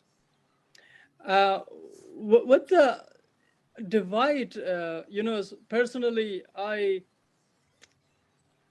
don't like the idea. I argue with this with so many friends. They think that is the only solution, and they look into the history. They say we cannot live side by side in Afghanistan anymore. We are different, very multicultural and linguistic and ethnic groups. But my personal experience going from Australia, getting education here, I traveled to provinces, and I talked to people with different ethnic backgrounds, and they want to. The best thing for them is to live together, and an independent Afghanistan, a united Afghanistan. And Afghanistan, they accept there are challenges, they accept there are issues.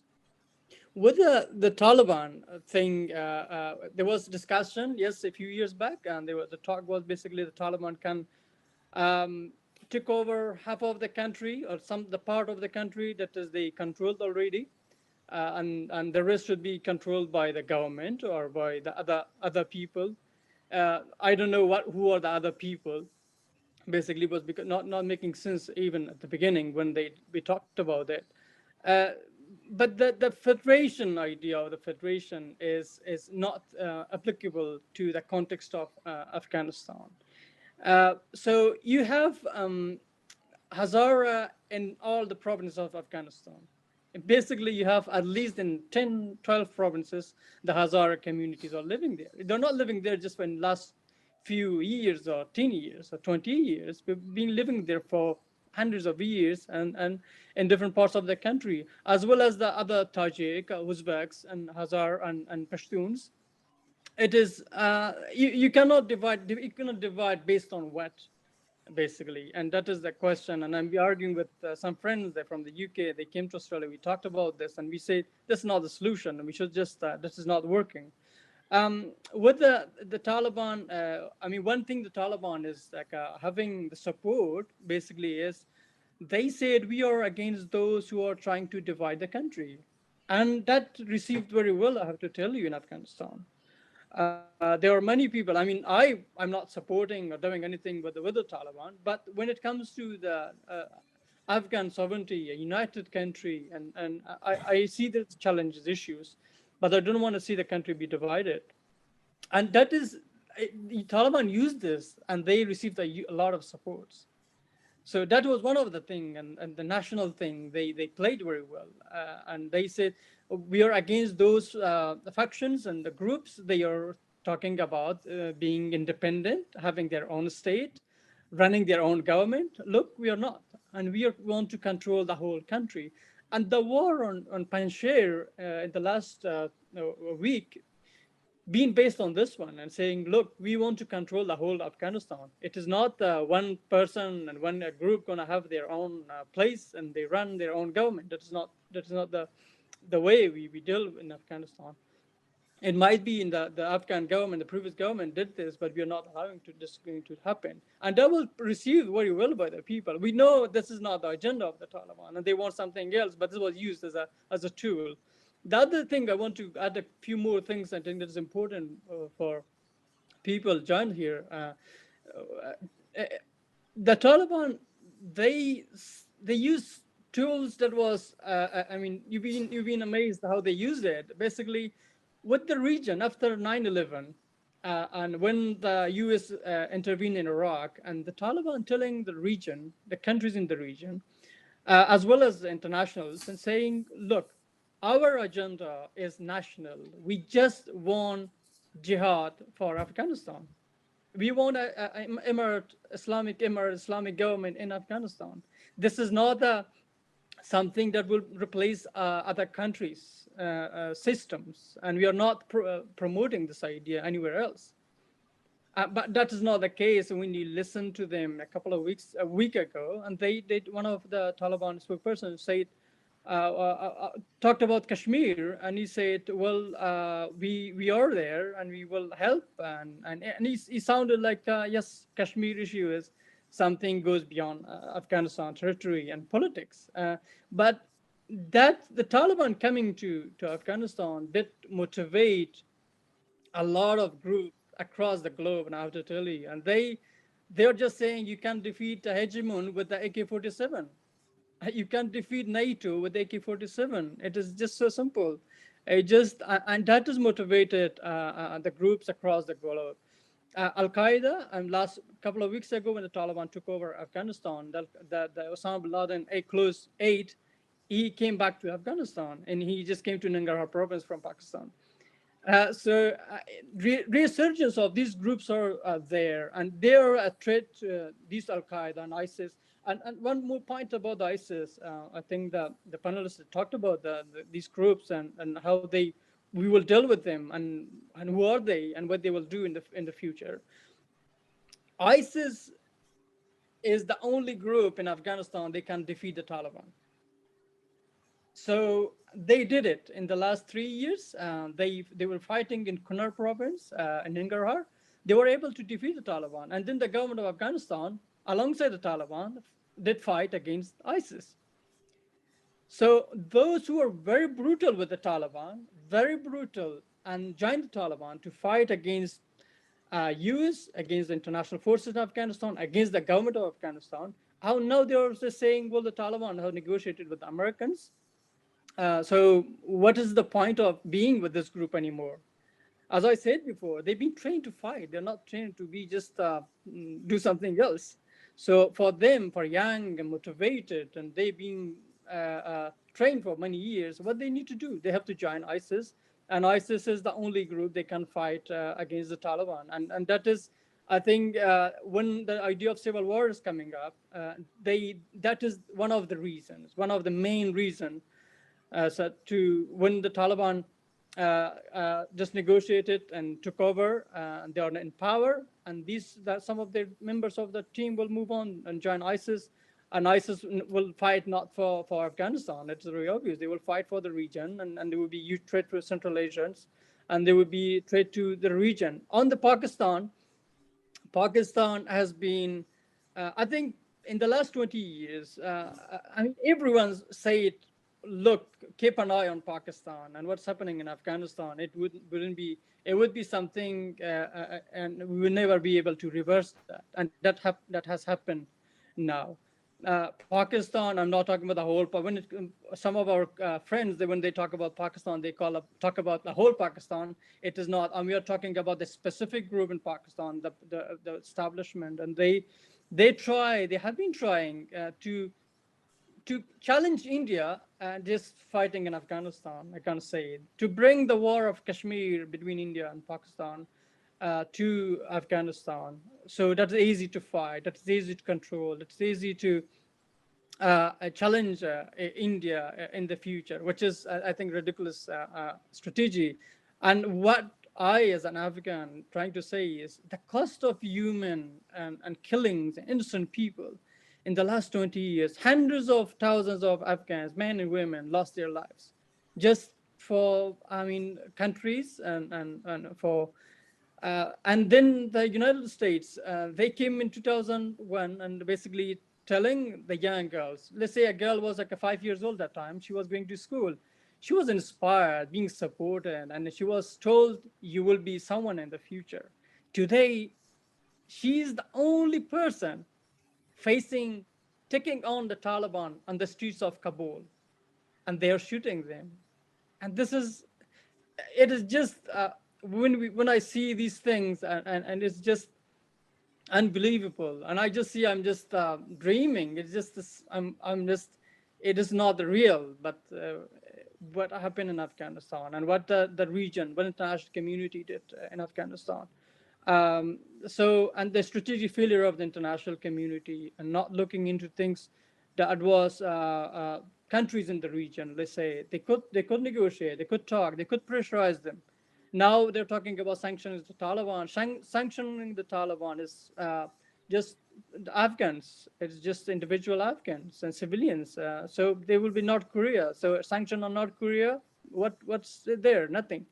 More isolation, more legitimacy to the leadership by the people, and more suffering of the civilian people in those countries. So similar thing will happen in Afghanistan. But how they're going to deal with the Taliban, I think, is simply coercive force.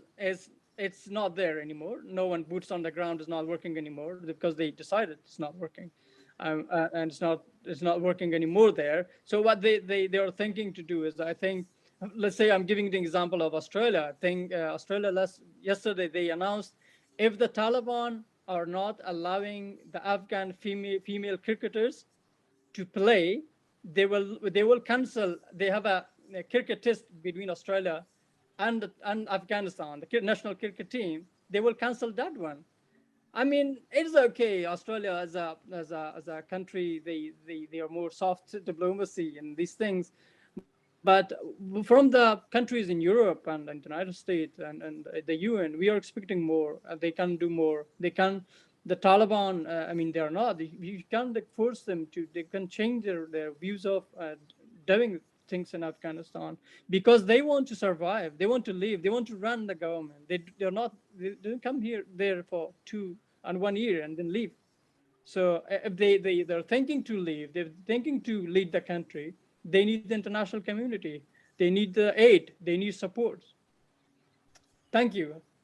Thank you, Walid, and thank you very much for what you said. I'll go back to James, and the question is, actually I have 2 questions here. The first question is about, actually Jonathan mentioned your newsletters or your articles every day. I'm also one of the readers of your articles and I admire a lot.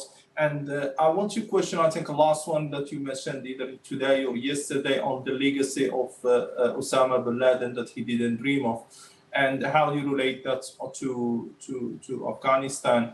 And the second question is related to, do you think if you see in 5 years to 10 years, do you see that Taliban will control the whole territory of Afghanistan? And if not, and what I think personally, it's unlikely, what will happen in the rest of the territory that is not controlled by Taliban? You're muted, so, sorry, James. Thank you. Two things, and I want to partly pick up on something that Walid said. So the question, your second question first, do I think that the Taliban is going to rule Afghanistan 5 to 10 years from now? Obviously, who knows? But more seriously, for the Taliban to be able to rule for 5 to 10 years, there would have to be a paradigm shift. And I wouldn't rule it out, but there would have to be a paradigm shift. And it's a shift that is very difficult for these kind of movements, and that has nothing to do with religion and everything to do with it being an insurgency or a guerrilla movement or whatever, that the move from fighting the battle to actually then governing is a very major move and a very difficult move. And it takes time. So I'm not saying that the Taliban are incapable of that. I'm certainly not saying that they are capable of it. But related to that, I want to pick up on something that Walid said, which had to do with the question of whether or not Afghanistan should be split up along ethnic lines or a confederation or whatever.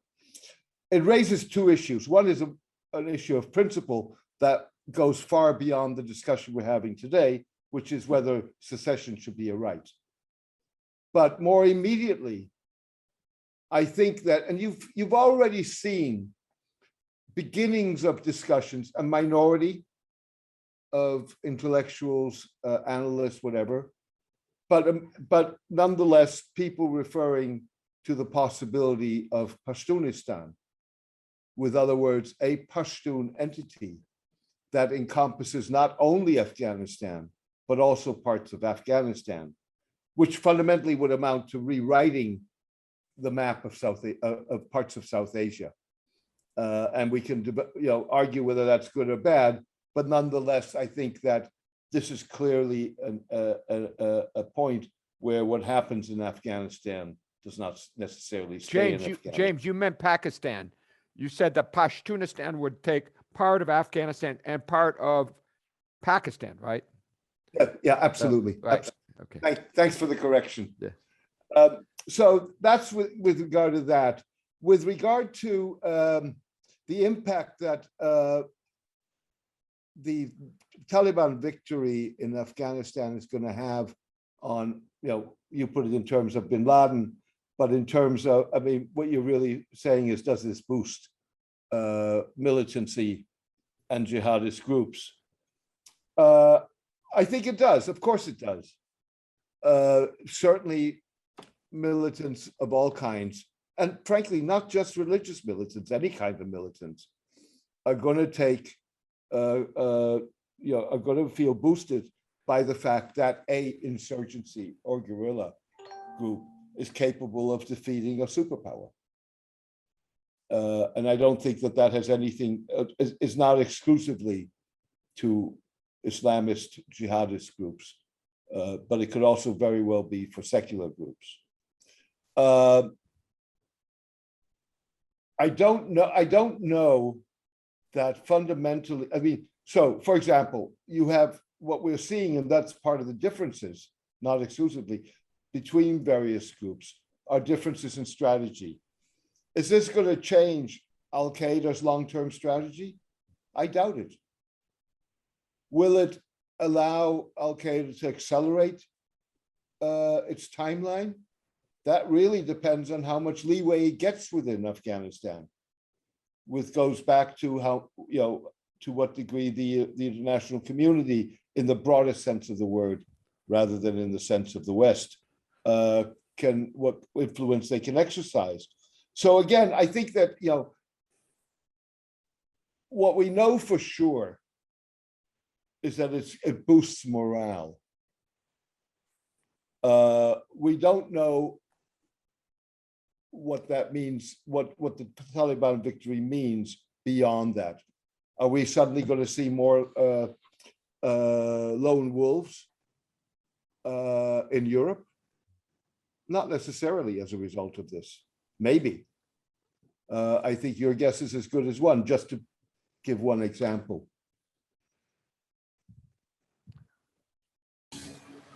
Thank you, James. I'll go to Jonathan on the same question as about the projection into the future of 5 to 10 years. Yeah. And do you think Taliban will control the whole territory in the future? Like, I don't mean that they are still ruling the country, but I think the whole territory is controlled by the Taliban. Otherwise, if not, what will be the other maybe players, or who will be ruling? Or this also, does this present an opportunity to think about what will happen in the 5 to 10 years? That maybe Taliban will be unable to control the whole territory of Afghanistan, and there is an opportunity maybe to create something on the side. So, what Johnson? What do you think on this scenario? Well, I've got since I used to do the future of many studies, I'm kind of happy with your closing question. So I'm going to make a couple other questions about the future, but just on that question, I kind of agreed with James's initial comment, which is, will the Taliban be able to control the Taliban? In other words, the real difficulty of ruling from Kabul, the rest of Afghanistan. So I'm inclined to say no. Maybe nominally they might control all of Afghanistan, but no, given the trends toward fragmentation going on everywhere, particularly in the Middle East and Africa, I don't see any reason why Afghanistan should go against that trend. By the way, things are bad now, especially for the US, but they could be much worse. What Biden discovered in last month was, as much as people want to get done with the rest of the world and get rid of these forever wars, Americans don't like to lose. Nobody likes to lose, but Americans really don't like to lose, especially in a humiliating way. And I just remind everybody that there were hostages, American hostages held by the brand new Islamic Republic of Iran for 444 days. Can one imagine some Americans being picked up in Afghanistan by the Haqqani group or some other extremist group and held hostage for 444 days? So let's factor that in. I appreciate Waleed's mentioning of the AK-47. I already made this point. Let me remind everybody that, yeah, we cannot see America prevailing if AK-47s can defeat the US Special Forces, okay? I don't think they did, by the way, but the perception is that the US lost a war to a very, very unsophisticated military machine. Finally, no, a couple more points. Pakistan, Pakistan using Afghanistan as a bargaining chip against India. That's really a problematic point. The last thing India wants, I repeat, the last thing India wants is to get bogged down in yesterday's wars with Pakistan. They fought one in 1971. They fought a couple more since and before. And I think nearly all were won by India. But the fact is, India has bigger fish to fry now. India and the US has bigger fish for India to fry now. I talk about the Quad, the India, Australia, Japan, US Quad, to probably, I think, to be honest, to contain China. So India doesn't want to get bogged down. And the last thing we need is a war between two countries that have tactical nuclear weapons. That is, on the battlefront, middle-ranking officers have the ability to use nuclear weapons. So it's a very, very dangerous for Pakistan to be using Afghanistan as a bargaining chip any longer. Finally, I think what does this mean about US-China relations, the future of US-China relations? I think the lesson learned is that economic development alone does not change the way some governments, some movements operate. I think as was said earlier by Walid, the Taliban don't build roads. They don't see power coming through building roads. And I think the World Bank mentality of Washington has been really off on this one. The idea that economic development and trade and all that good stuff will make the world more peaceful and collaborative. Some countries just don't care about it. I'm afraid that the latest strategies of Xi Jinping in China suggest that he's kind of taking on some of these Iranian Taliban defying, normal economic trajectories by going after all the high-tech companies, the Chinese indigenous high-tech successes in the private sector. Mr. Xi's going after them. He's obviously sacrificing a lot of economic gain to go after them. So I'm a little bit worried about where the world is going. And I guess I would just end with James's last observation, which is even secular movements will now look at the US as weaker than they should look at the US. I don't think the US is any weaker, but perception-wise, the US is going to be challenged over and over and over again in lots of places. So let's hang up this idea of pivoting away from any region to another region, because the US is going to be under pressure in all regions. Thank you. Thank you, Jonathan. So I'll go also the final question to Dr. Hans Schindler and about the future of Taliban 5 to 10 years. Do you think Taliban will be controlling the whole territory of Afghanistan? And also, what are the different scenarios? What are the different players? Now, Qatar maybe now is a player in brokering negotiation with Taliban. How will other players will emerge and what impact would they have? And also in terms of controlling the territory, what are opportunities that can come for the international community, maybe through the UN or through different alliances to take advantage of creating a safe space for some, I maybe not about dividing the country, but just to create a safe space for humanitarian and for countering terrorism. All right, thank you so much. Again, I'll start with a couple of details. Jonathan, unfortunately, don't need to imagine what American hostages in Afghanistan look like. Shelter Now International, if you Google that, these were American hostages prior to 9/11, held by the Taliban, 8 workers who they picked up because they were American. And so they were freed because the Taliban fell.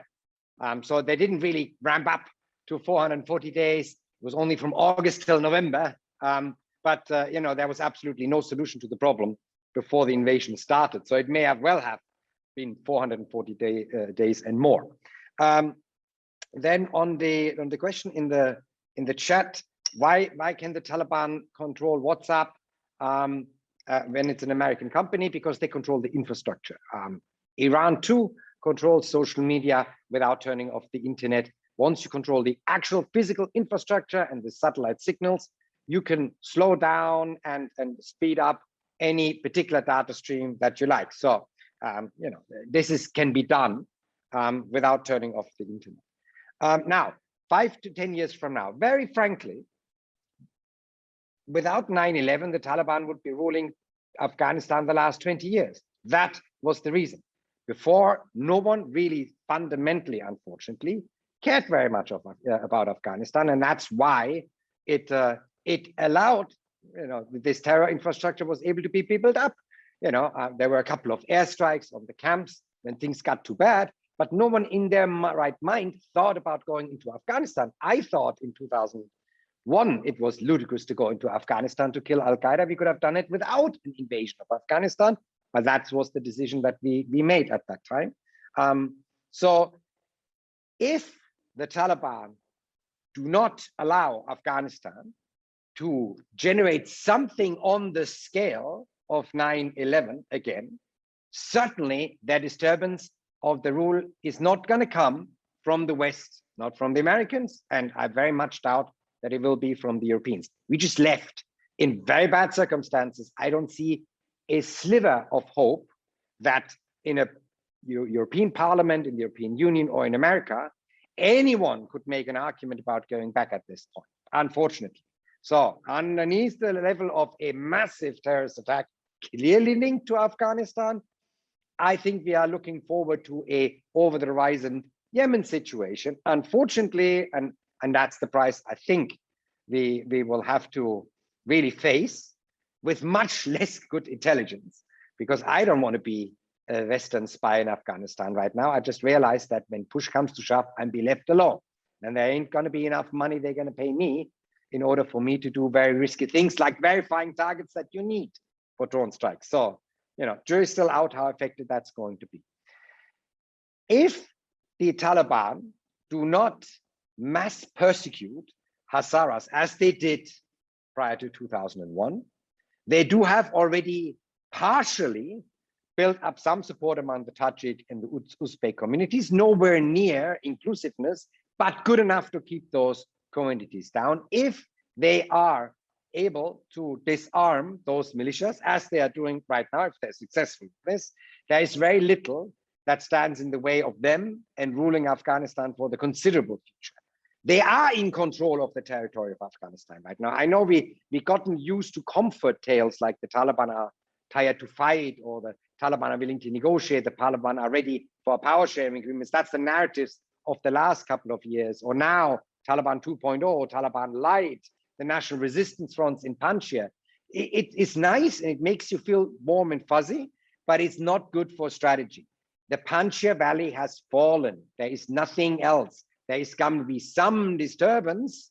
Yeah, they are able to blow up some convoy, but that's not the next wave of resistance in Afghanistan here.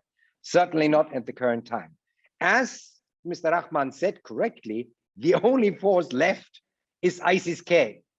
And in case anyone goes down that intellectual road, ISIS-K is never gonna partner. We don't like the Taliban, but 100% ISIS-K is worse. So, you know, just because they hate the Taliban doesn't mean they're the good guys all of a sudden. They are the considerably worse guys, because right now we are prosecuting a group of Tajik terrorists in a courthouse in Düsseldorf that were in 2019, so famously before the Taliban takeover, already encouraged by ISIS-K and supported and advised to conduct attacks on American military installations in Germany.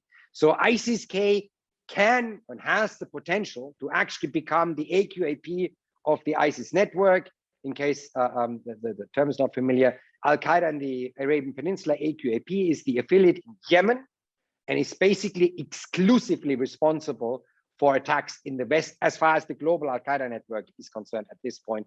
Exclusively the tasked with attacking Europe and the United States. Charlie Hebdo 2015, Pensacola, USA 2019 as example.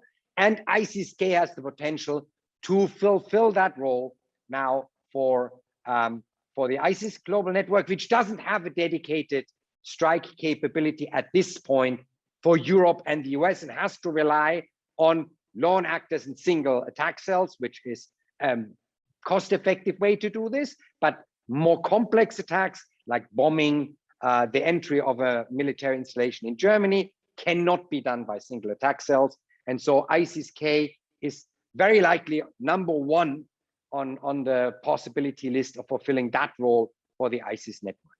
All right, so as I said, if they don't mess up to the tune that they did before, I would say not from the outside. If they don't fight with each other, I don't see an effective even kernel of an opposition inside Afghanistan right now.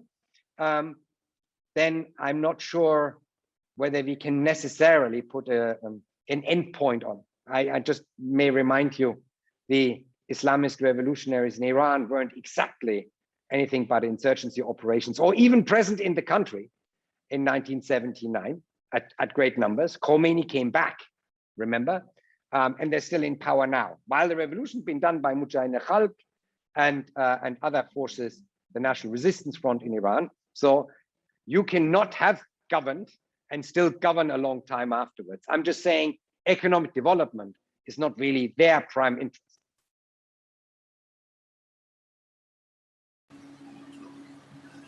Well, thank you. Actually, that was the final comments for this. Thank you for all our speakers, Walid Rahman, Jonathan Paris, Dr. James Dorsey, and Dr. Hans Chandler. It was a pleasure to have you. It was very complex situation. Still, there is not a clear insight on what the future will come for the international community in engaging with Taliban, but also there is also the fate of the Afghan people who are still held in the country under the rule of Taliban. We have listened to different scenarios on how the Taliban will be, the different scenarios of Taliban and how it governed the country, but also it differentiates between its role as insurgency, but also as a governing power on the territory of Afghanistan. We also discussed the potential of leverage that the international community may have in engaging with Taliban, such as the sanction list and also financial sanction, how they impact the ruling. And also we discussed the role of neighboring countries. We discussed Iran, also Pakistan, but also other countries that are involved in India and China. So I would like to thank all our speakers. I thank you everyone who joined us today. It was a pleasure to have you. Next week we will come back also to our Latin America program. We have 10 young leaders from Latin America on discussing on their perspective of Latin America and the Latin American engagement and role in the world. So I'll see you next week at the same time next Thursday with the youth perspective in Latin America. Thank you, everyone. Thank you so much. Thank you. Bye-bye.